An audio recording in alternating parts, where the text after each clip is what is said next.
Hello दोस्तों, real addict movies में आपका स्वागत है। आज मैं मोनोलिथ नामक एक थ्रिलर ड्रामा फिल्म के बारे में बताने जा रहा हूँ। फिल्म की शुरुआत मोनोलिथ नाम के एक फ्यूचरिस्टिक कार ब्रांड के एडवर्टाइजमेंट से होती है। एडवर्टाइजमेंट के प्रस्तुतकर्ता का कहना है कि कार को दुनिया की सबसे सुरक्षित कार के रूप में सम्मानित किया गया है और इसमें कई अनूठी सुरक्षा विशेषताएं हैं। उनका दावा है कि कार बेहद आधुनिक है।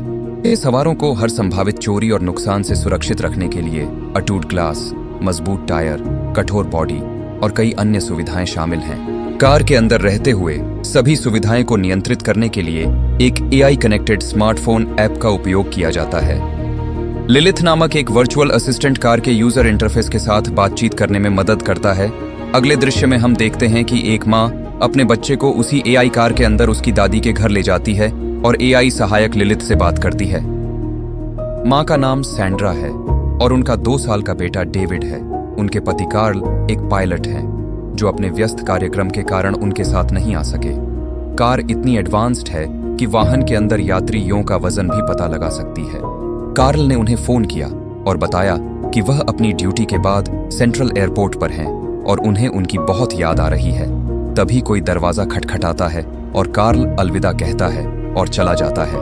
इस बीच डेविड हंगामा करने लगता है तो सैंड्रा उसे व्यस्त रखने के लिए उसे अपना स्मार्टफोन सौंप देती है। कुछ देर बाद सैंड्रा सड़क के किनारे गैस स्टेशन पर रुकती है। फिर वह डेविड को वॉशरूम के अंदर ले जाती है और उसके डायपर बदलती है, जबकि कुछ लड़कियां हंसते हुए दिखाई देती हैं। स्टेशन पर एक सुपरमार्केट भी है जहां सैंड्रा अपने बेटे के लिए उसके पसंदीदा स्नैक्स खरीदती है। काउंटर पर भुगतान करते समय सैंड्रा ने देखा कि बाहर कोई उसकी कार में घुसने की कोशिश कर रहा है, तो चिंतित होने के बजाय वह बस अपना स्मार्टफोन निकालती है और वाहन को लॉक कर देती है। स्मार्ट ऐप का उपयोग करते हुए सैंड्रा स्थिति का निरीक्षण करने में व्यस्त है।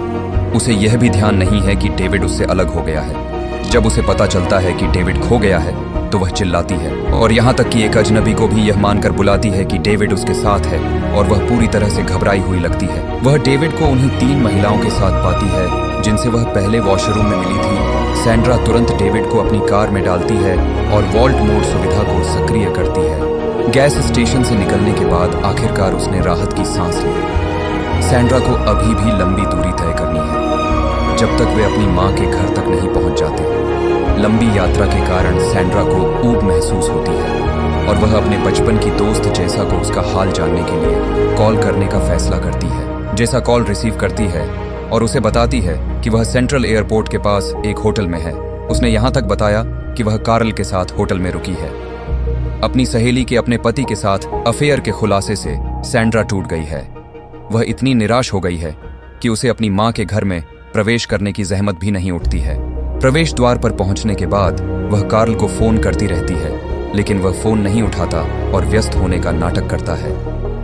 झूठ से तंग आकर सैंड्रा ने मामले को अपने हाथों में लेने का फैसला किया और इसलिए लॉस एंजल्स में सेंट्रल एयरपोर्ट पर कार्ल को खोजने के लिए अपनी यात्रा तय की। थोड़ी देर बाद लिलिथ स्मार्ट एआई ने उल्लेख किया कि मुख्य हाईवे पर एक गंभीर दुर्घटना हुई है जो उन्हें धीमा कर देगी। फिर वह सैंड्रा को बाईपास रोड लेने का सुझाव देती है जिससे उनका काफी समय बचेगा। हालांकि एआई में यह भी बताया गया है कि यह मार्ग सुनसान है और मुश्किल से कोई यात्री है। सैंड्रा, जो अपने पति से भिड़ने पर अड़ी हुई है, वैकल्पिक मार्ग अपना लेती है। अंधेरा हो जाता है और सैंड्रा को कार चलाने में कठिनाई महसूस होने लगती है। रास्ते में फॉग भी बढ़ जाता है जिससे सामने सड़क पर उसकी दृष्टि प्रभावित होती है। रास्ते में उसे कोई मानव निवास या कोई अन्य वाहन नहीं मिलता है कि उसे बीच में एक विद्युत सबस्टेशन मिलता है।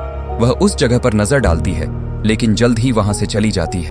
अचानक घबराई हुई सैंड्रा अपना ध्यान खो देती है और एक हिरण से टकरा जाती है जो सड़क पार करने की कोशिश कर रहा था। टक्कर के कारण डेविड रोने लगा और हमेशा की तरह सैंड्रा ने उसे शांत करने के लिए अपना स्मार्टफोन सौंप दिया।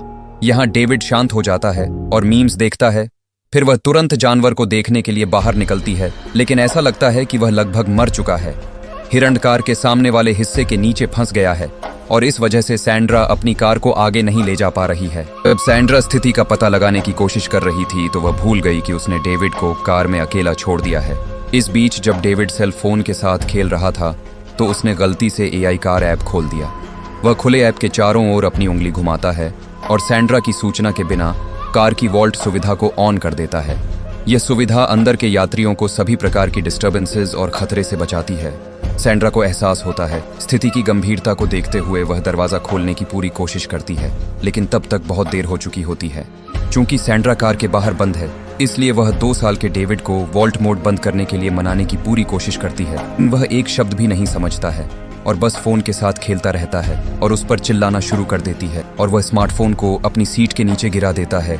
यहाँ सैंड्रा को पता चलता है कि मोनोलिथ कार की विशेषताएं सिर्फ एक एडवर्टाइजमेंट्स नहीं है, बल्कि ये हकीकत में भी काम करती है। तक कि जब सैंड्रा पत्थर से कांच तोड़ने की कोशिश करती है तो भी खिड़की के शीशे पर एक भी खरोंच नहीं देखी जाती है।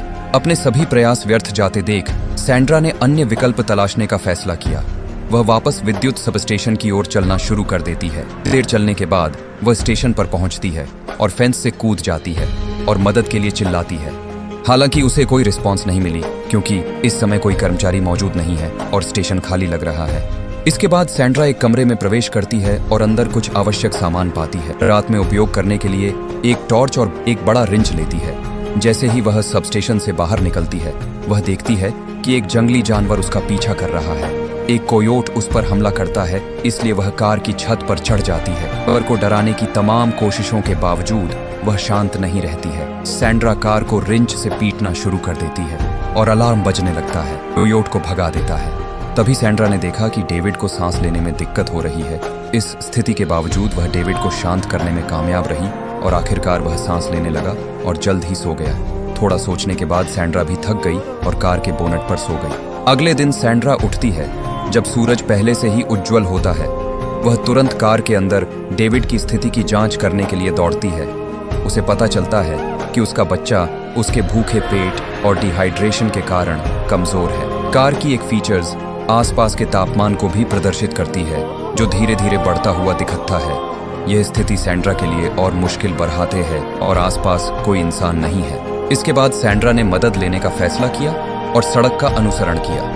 गंभीर रूप से डिहाइड्रेशन होने के बावजूद वह लंबी यात्रा पर चल पड़ी। वह अत्यधिक गर्म कार में डेविड को अकेला छोड़ने के जोखिमों को भी जानती है, लेकिन उसके पास मदद मांगने के अलावा कोई विकल्प नहीं है। सौभाग्य से सैंड्रा को एक नदी दिखती है, जहां वह पानी पीती है और खुद को साफ करती है। कुछ राहत पाने के बाद वह अपनी यात्रा जारी रखती है और रास्ते में खड़ी पहाड़ियों का सामना करती है। मील चलने के बाद पुराने एयरफील्ड में आती है, जहां उसे एक जेट दिखती है। बीच मोनोलिथ कार के अंदर का टेम्परेचर बढ़ जाता है, जिससे इमरजेंसी कूलिंग फैन तुरंत चालू हो जाता है। जेट पर पहुंचने के बाद और उसे कुछ शराब का बॉटल, गैसोलीन का 1 गैलन, एक लाइटर और अतिरिक्त हवाई जहाज के टायर की एक जोड़ी मिलती है और तुरंत आवश्यक सामान इकट्ठा कर लेती है। इसके बाद सैंड्रा मदद पाने की उम्मीद में दोनों टायरों को जलाने के लिए गैसोलीन का उपयोग करती है। वह एक कैन लेती है और उसमें नदी का पानी भर देती है। धीरे धीरे सैंड्रा उस स्थान पर वापस चली जाती है जहां उसने डेविड को छोड़ा था। सैंड्रा तेजी से कार की ओर जाती है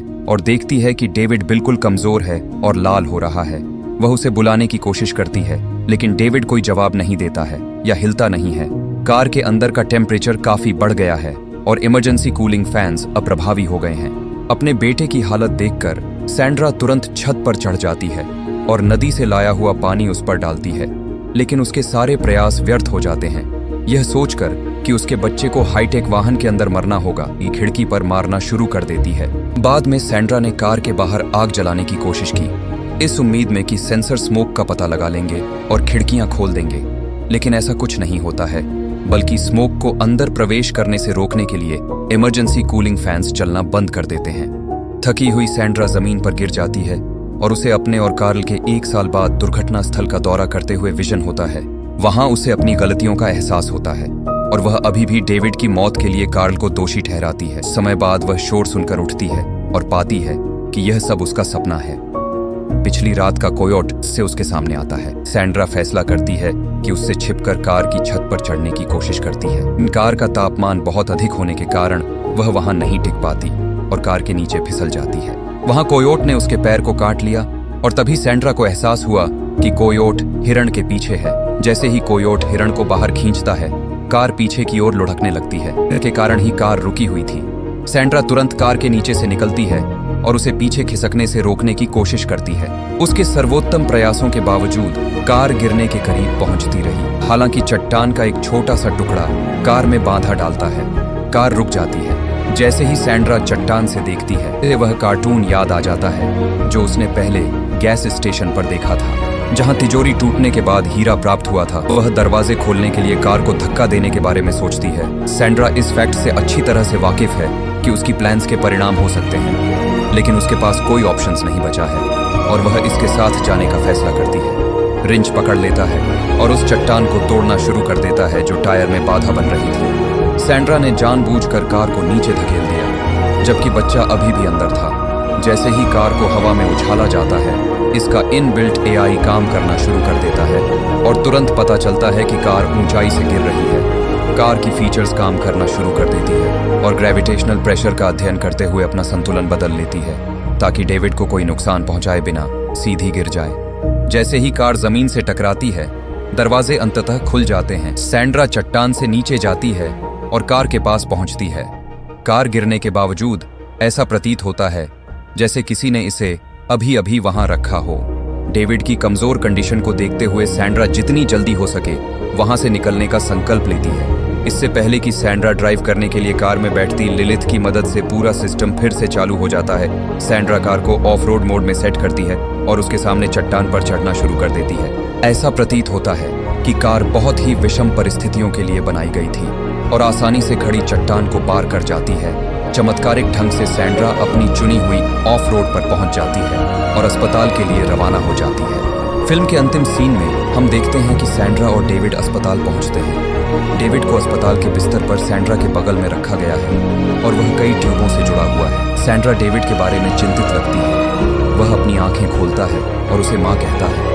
फिल्म समाप्त होती है जब सैंड्रा अपने बेटे द्वारा उसे पुकारे जाने से प्रसन्न होती है। इस तरह के और वीडियो के लिए सब्सक्राइब करें, नोटिफिकेशन चालू करें और चैनल की मदद करने के लिए एक लाइक छोड़ें। देखने के लिए धन्यवाद।